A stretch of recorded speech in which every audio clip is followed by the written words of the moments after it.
Kisah seram ketika bercuti di Phuket, Thailand. Tunggu selepas ini. Assalamualaikum warahmatullahi wabarakatuh dan salam sejahtera. Selamat datang ke channel Ali Bosku. Baiklah, channel ini banyak menyediakan video-video yang menarik. Jadi jangan lupa untuk subscribe dan tekan butang loceng untuk update video-video yang terbaru. Jadi guys, baru-baru nih saya ada reunion dengan rakan-rakan sekolah saya. Okey. Jadi kami berkumpul dan berkongsi cerita lah. Dan kebetulan kami terkongsi cerita-cerita seram, cerita hantu, dan saya tertarik. Satu kisah seram dari rakan saya itu Romi. Okey, dari rakan saya Romi.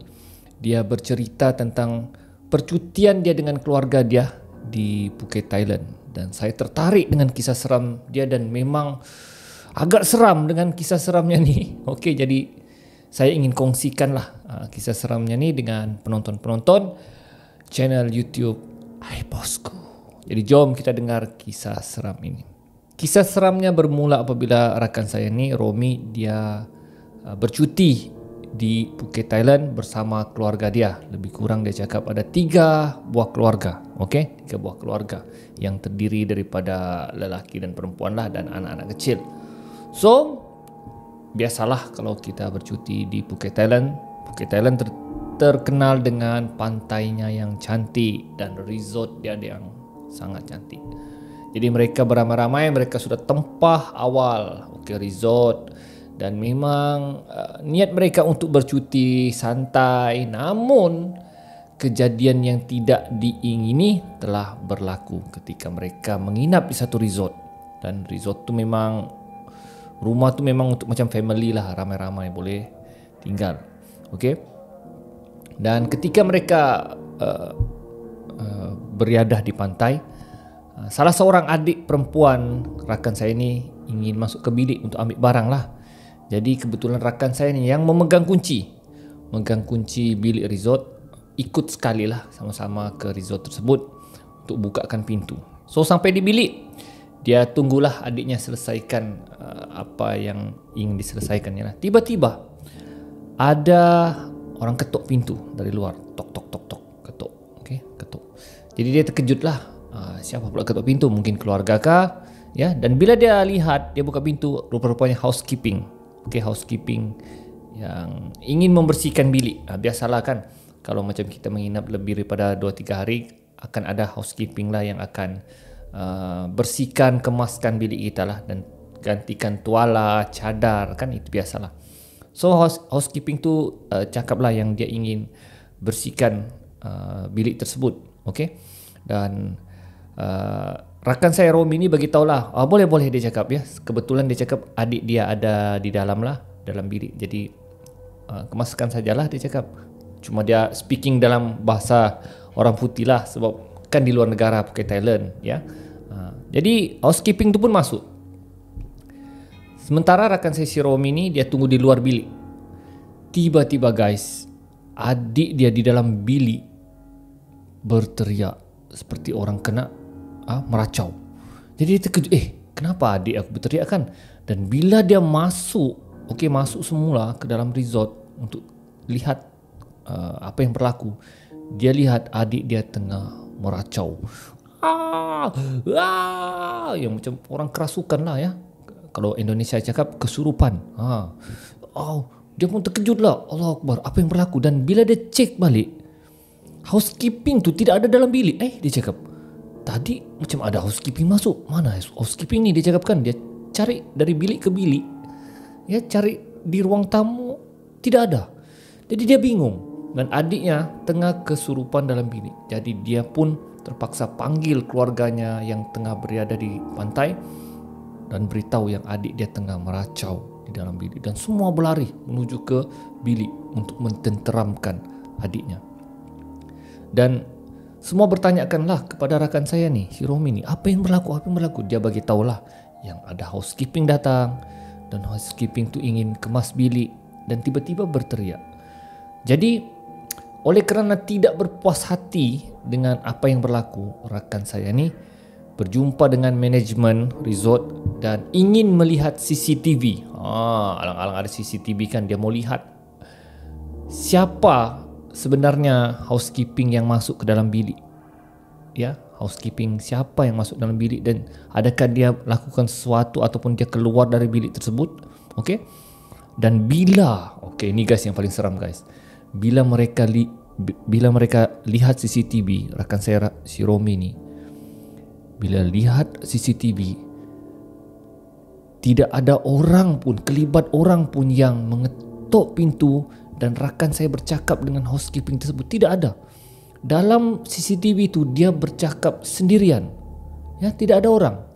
Ya, rakan saya buka pintu dan dia seolah-olah bercakap, tapi orang di depannya tidak ada yang ternyata dalam CCTV, dan dia membiarkan orang tersebut masuk walaupun tidak ada nampak kelibat dalam CCTV. Dan di situ mereka meremang bulu roma durang dan ketakutan dengan apa yang mereka lihat dalam CCTV. Rakan saya menjadi bingung. Dia cakap, betul, aku nampak. Dia cakap, ada orang ketuk pintu dan bercakap.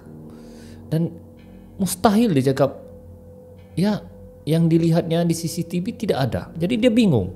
Jadi dengan siapa dia bercakap? Dan manajemen resort tersebut bagi tahu memang ada benda yang selalu mengganggu di resort tersebut, dan mereka bukanlah orang pertama. Sebelum ini pun sudah ada. Jadi mereka mengambil keputusan untuk check out dan minta refund lain beberapa hari mereka untuk tinggal dan untuk cari resort di tempat yang lain, kerana adik mereka sudah semakin teruk, ya, meracau dan belum sembuh lagi. Ya, dia macam sudah tidak keadaan normal lah, yang macam mata melilau. Okey.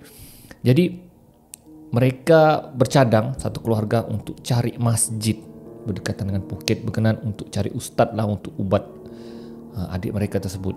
So sebelum mereka pergi masjid, mereka pergi makan dahulu. Okey. Dan rakan saya ceritakanlah yang adiknya yang kerasukan tu makan sangat gelojo dan melahap lah, makan kiri kanan.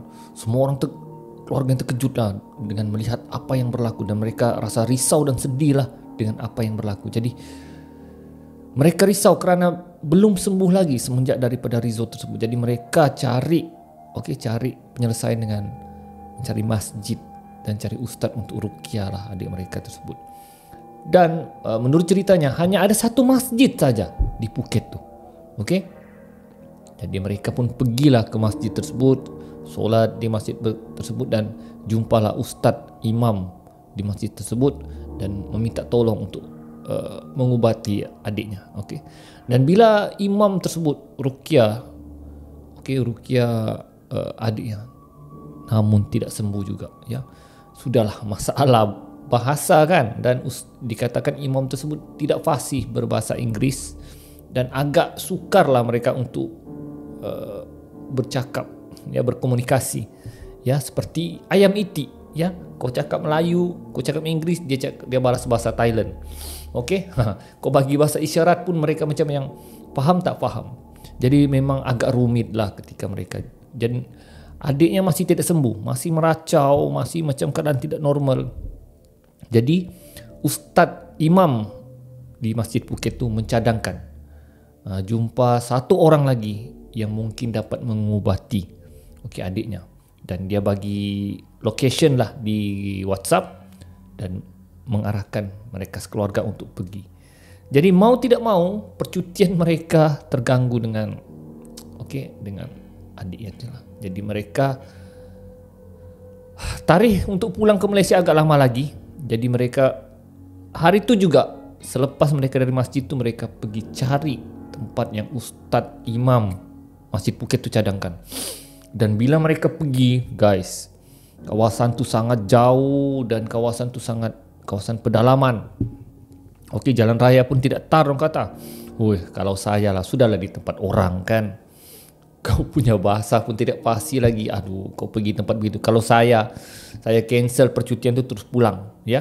Beli tiket kah apakah, bawa pulang adik lah dulu kan yang sakit tu. Jadi mereka pergi.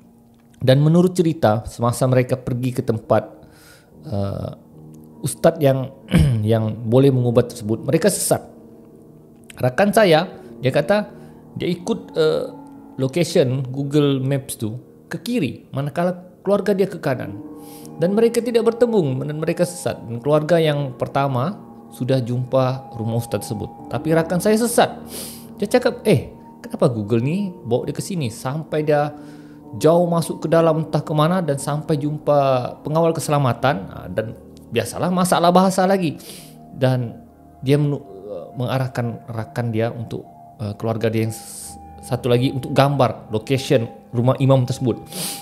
Dan rumah ustaz itulah yang ustaz untuk mengubah tu dan tunjukkan dengan pengawal keselamatan. Dan bila pengawal keselamatan tu nampak, dia bagi syarat bukan di sini tapi di sana, dia cakap. Okey, jadi mereka terpaksa U-turn semula untuk cari. Dan mereka pelik, kenapa mereka boleh sesat padahal location yang diberi adalah location yang sama. Dan mereka di situ sudah macam diujilah ya. So sampailah mereka di rumah ustaz yang dicadangkan oleh Imam Phuket tu. Dan mulalah sesi ruqyah. Dan memanglah kalau orang yang diruqyah ni macam memang teruk lah. Jadi berteriak, yang mereka terpaksa tahan kaki dan tangan. Dan akhirnya ustaz yang dicadangkan untuk mengubat tu berjaya mengeluarkan benda yang dalam badan adik mereka tersebut. Dan menurut ustaz yang merawat tersebut, rakan saya bagi tahu bahawa benda tu memang dari Malaysia lagi. Ya, cuma baru dia macam terkesan apabila sampai ke Phuket, Thailand. Dan ustaz tu cadang agar mereka segera balik semula ke Malaysia. Sebab benda tu akan datang semula, dia kata. Sebab dia tidak dapat rawat, dia hanya boleh tangguhkan sementara. Kesakitan yang dialami oleh adik tersebut. So, oleh kerana sudah lewat malam, mereka terpaksa bermalamlah di rumah ustaz tersebut. Dan lebih kurang keesokan harinya, mereka terus urus untuk pulang semula ke Malaysia. So guys, percutian mereka yang disangkakan indah tapi lain pula jadinya, bertukar menjadi mimpi ngeri ya.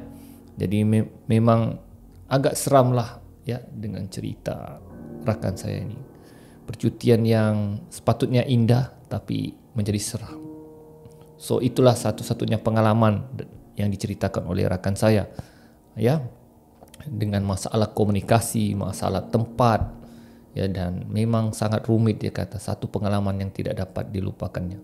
Memang agak seram, dia kata, situasi yang dialaminya. So guys, setakat itu saja kisah seram saya. Okey, bagi saya kalau seandainya perkara ini berlaku di luar negara, okey, dan berlaku dengan keluarga kita, kalau boleh kita tahulah basic untuk ruqyah. Basic ruqyah biasanya menurut ustaz-ustaz, okey, imam-imam, ulama, basic untuk kalau kita macam ruqyah orang adalah Al-Fatihah, 3 kul dan ayat kursi. Ulang-ulang saja ya, ulang saja, insya-Allah akan sembuh. So perlu ada basic lah ya, perlu ada basic. Sekiranya berlaku sesuatu yang di luar jangka ketika kita di luar negara, tapi sekiranya tidak sembuh juga, maka baliklah ke Malaysia. Anggaplah itu sebagai situasi kecemasan ya. Malang tidak berbau, kita tidak tahu apa yang berlaku sekiranya di luar negara. Jadi setakat itu saja kisah seram saya kali ini. Kita akan berjumpa lagi di video akan datang. Jadi teruskan sokongan anda dengan channel Ali Bosku. Jangan lupa untuk subscribe dan tekan butang loceng untuk update video-video yang terbaru. Ali Bosku, Assalamualaikum.